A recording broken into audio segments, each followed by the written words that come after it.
बिस्मिल्लाहिर्रहमानिर्रहीम। अस्सलामु अलैकुम। दीनी मिसाल में खुश आमदीद कहता हूँ। हमारा आज का मसला है कि जूते को पेशाब या कोई भी नजासत लग जाए और वो खुश्क हो जाए तो उसको पाक करने का क्या तरीका होगा। चलिए नाज़रीन, चलते हैं इस सवाल के जवाब की जानिब। नाज़रीन, ये मेरी किताब का हवाला है, ख़वातीन के मसाइल और उनका हल।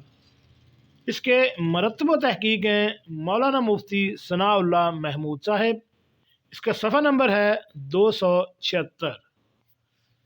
नाज़रीन, सवाल ये है कि जूता पेशाब में तर हो जाए और खुश्क हो जाए धोने के बाद या पहले, या फिर दोबारा तर हो जाए या भीगे हुए पाँव इसमें डाले जाएं तो पाँव नापाक हो जाते हैं और जूते की नजासत दोबारा लौट आती है या नहीं, और जूता खुश्क होने से ऐसी नजासत से पाक हो सकता है या नहीं। तो नाज़रीन, सवाल का जवाब ये है कि अगर नजासत जिस्म वाली हो तो रगड़ने से जूता पाक हो जाएगा, और जिसका जिस्म ना हो जैसे पेशाब वगैरह तो वो धोने से पाक होगा, और जब रगड़ कर पाक किया गया हो तो तर होने की वजह से नापाक ना होगा।